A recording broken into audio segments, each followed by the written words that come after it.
You've changed a lot at Shockwave. Talk to me about the way companies should onboard so that you can multiply the amount that role can do. I think the keyword is multiply. When you onboard someone, you're providing a lot of context and you're providing a lot of history. Give them 3 days to just absorb the context. And that's going to be a big multiplier as well. You can 3 times what any person can contribute to your company just by having a good onboarding. And I think the first part for onboarding is to think about it like...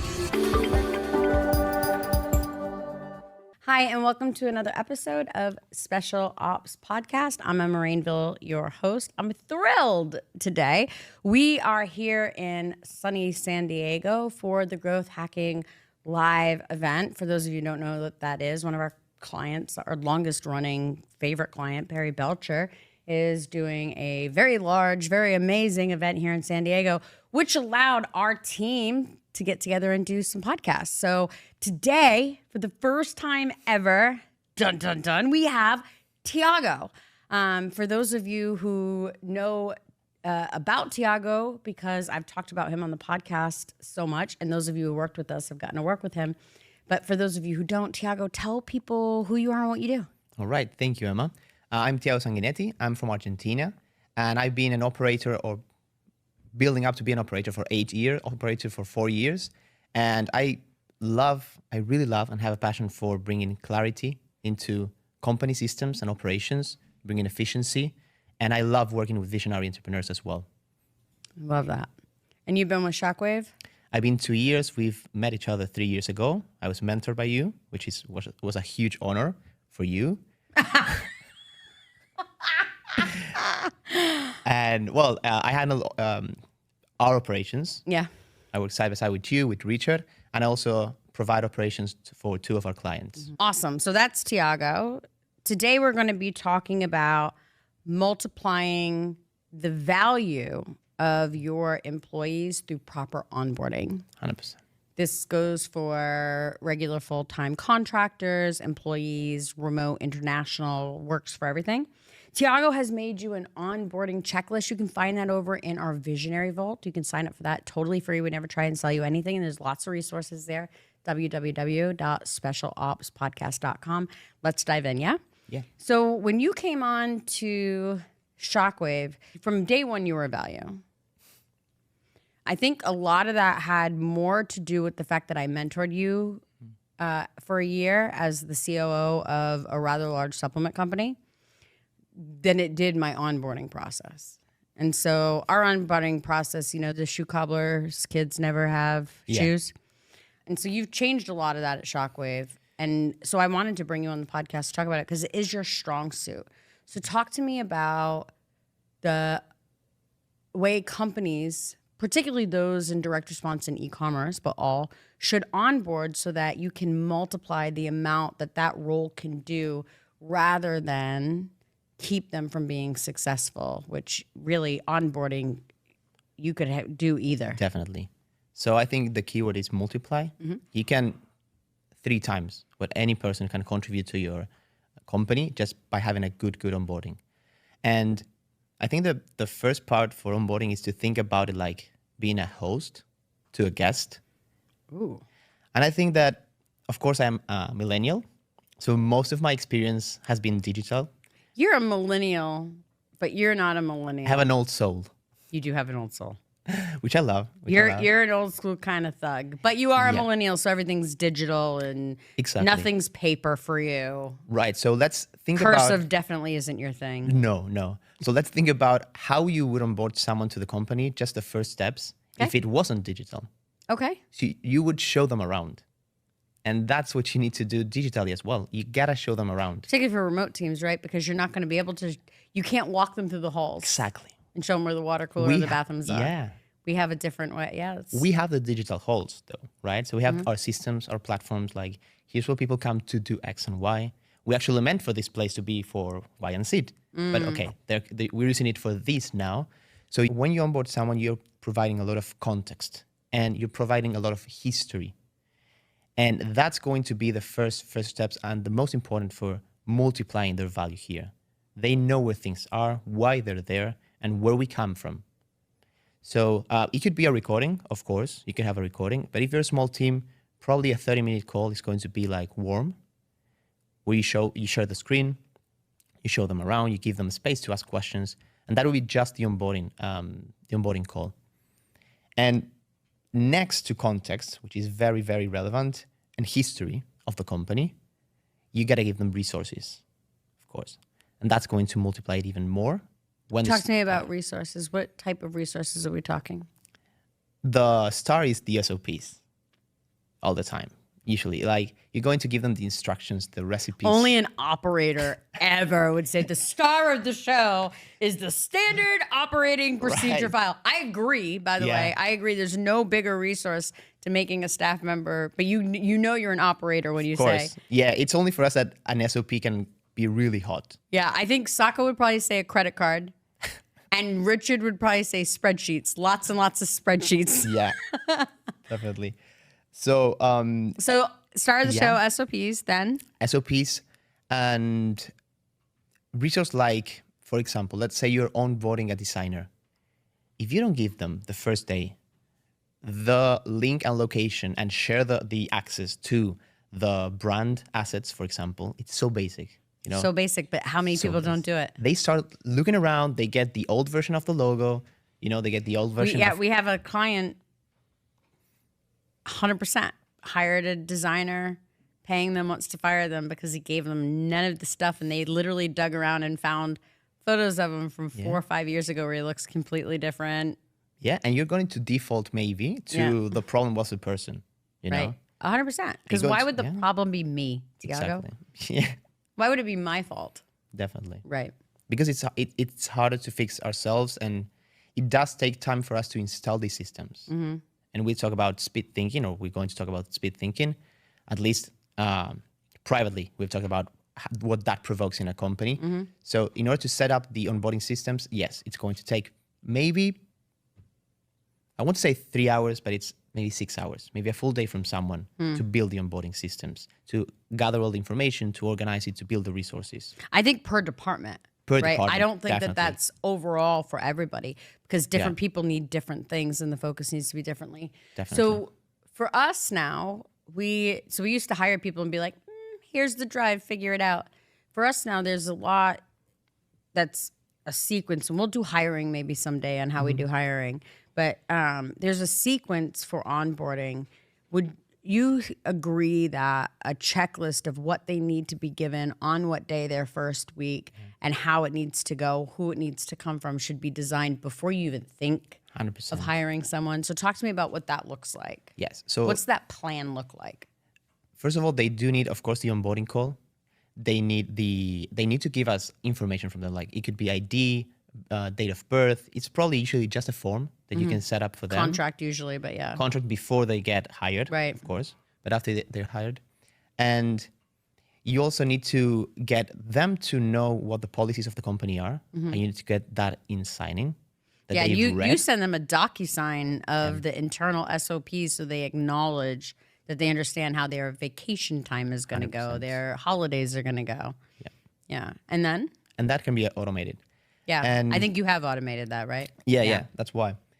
And after the policies, of course, make sure they have access to everything they need to have access, and make sure it's their responsibility to check. Like, hey, it's supposed to be automated. Yeah, it could fail. You're signing off that you've received it. They have a task. Right. Automatically created. Hey, you have access to this link, this drive. Confirm and close the task. By completing the task. Yeah, that's smart. That you've got it. And you need them, and this is usually one of the blind spots, you need them in the meetings. You got to have them added in the meetings. Again, it could be automated. It could be done manually by someone. You need to assign that task to the person who's going to add them to the meetings, to the Slack channels. It's usually the case if you don't have these systems, it's maybe 45 days until they actually got the brand assets. If you're talking about a designer, they got to all the meetings, to all the channels. And in those 45 days, you started feeling bad about how they're performing. They started feeling bad about how they're performing. So when you bring all of that into the first week, you got it done perfectly. What does your meeting cadence generally look like the first week of onboarding for a remote a remote person. Yo, we interrupt this pod to tell you to like and subscribe. What are you doing? Why haven't you liked? Why haven't you subscribed? Just subscribe. What's the problem? In all seriousness, subscribe so that you get notifications every time we drop new content. Additionally, if you have not signed up for our Visionary Vault, what the hell? www.specialopspodcast.com. Go sign up. It's free. We never try and sell you. And we're putting all kinds of stuff in there to help you with the operations of your business because we're passionate about it and we want to share operational excellence with our direct response e-commerce and online selling family. I like 2 or 3. For the whole week? For the week. For the first 2-3 weeks. It could be for the first month, depending. Okay. And after that, I like it once a week. And if they're doing great, it could be a message check. And then once a month. Okay. Just to confirm, we're not only talking to people once a month. We have a daily meeting that I just want to make sure people understand this. We're talking about one-on-one specifically. We have a meeting cadence at our company that we generally put in for all of the companies we work with, where we have a morning stand-up where everybody gets on a video call where we see each other and can understand what everybody's working on. Yeah. And then we have a weekly meeting where everybody talks about what they're working on and then what they're going to work on the next week. But you're talking about just one-on-ones. And then what do you do? For me, it's really, really important to me at our business to make sure that and I know you know this, but to make sure all new people meet with every single person in the company. We're small, right? That's not possible for people with 300, but then you do it department, right? Exactly. So we have 12 people total. I want them meeting with every single person from my social media manager to the guy who does my reels. I want you to know who everybody is. Yeah. And I want you to know kind of what their personality is and how to find them should I need you to grab something from them or give something to them without me making introductions later. Yeah. And we made that one of the tasks for the onboarding that they have to complete within the first week. And I love that I hadn't run into that sort of like task for onboarding before, but it comes down back to like on-site workspaces because it's like, hey, meet Emma, and you shake Emma's hand, right? And you go to get welcome some to water. The company. Yeah. This is what I do here. Yeah, it brings a lot of clarity. And the other thing that we do at Shockwave. Obviously, I love because I'm the one that did it. I don't know exactly how you feel about it. I know how Richard feels about it. I know how Sokka feels about it. But video's on, period. We're a remote team. I was going to point that out. Yeah, because you talked about the morning stand-up, and I wanted to tell everyone that that's not what we call it. We don't. It's the morning face-to-face for us. Mm-hmm. That's very important for you. Yeah, very important for me. Mm-hmm. For many reasons. But even if I'm not on the call, my expectation is that my people, when Richard first took over like in a management role because he wasn't a manager initially. We were so small. I think there were 3 of us when he came on, me, Julie, and him. But when he originally started as a manager, me and him butt heads a lot because he would send things over text to people that should have been a face-to-face meeting. Could it be a text message? Absolutely. Could a lot of meetings be emails? Absolutely. But there's a part of building rapport with your people. If you're going to build loyalty and trust, it can't be a relationship of text messages. 100%. If you're going to build a culture where we can be vulnerable with each other, to be able to say, hey guys, I'm having a really bad week. And I've done this. I'm having a really bad week. I'm struggling. I need help. Yeah. What can we help you with? 100%. Whereas if I don't know you, why isn't she doing her job? Yeah. And you're also setting this up where you're investing your time in that person. And I think that also speaks a lot. And it also bonds people together because you're coming into like, okay, I'm just going to be focused on you for 30 minutes today. And if you're a manager, business owner, you're meeting. That can be really hard sometimes. It can be really hard, yeah. Vitally important though. Yeah. And so you got a lot of this from a book. Didn't you get a lot of this from Multiplier? Oh, yes, definitely. Yeah. That was a book. 100%. Yeah, You told me to read Multiplier. I did. When someone's going from managing things to managing people, it's a very different dance. And so I always suggest that they read Multipliers and Super Bosses.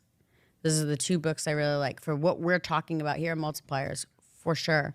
It's just there's such a truth to the stories in there of how someone can underperform under one boss and be the star of a company under another boss. And it's because that person didn't act like a boss. They acted like a mentor.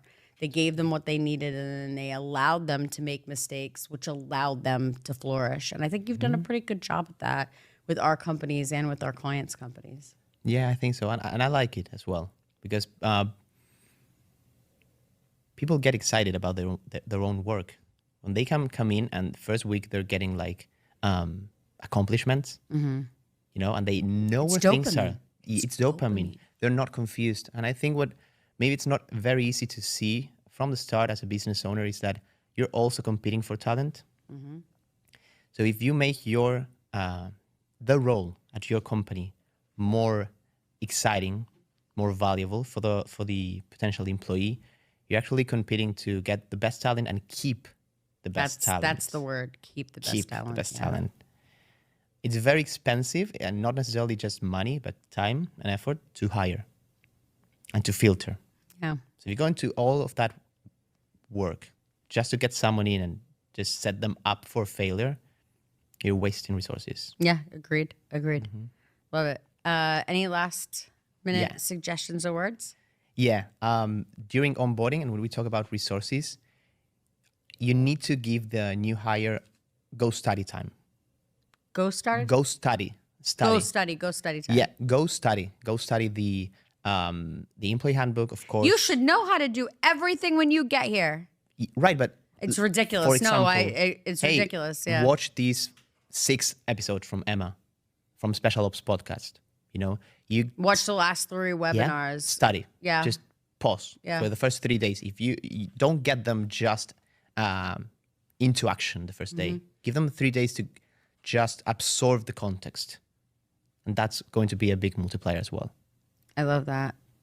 Thank you. Thank you. It's been so awesome. Yeah. We've dreamed of this moment for a long time, getting to be in the same room and do the podcast together. It's amazing. So thrilled to have you. Indeed. So make sure you check out www.specialopspodcast.com. Sign up for our Visionary Vault. We have lots of free resources, but Tiago has put together for you an onboarding checklist, the very one that he uses at Shockwave, and the reason why our staff is able to do so much more than the average staff member of the companies we come in and work with. Thank you, Tiago. See you next time.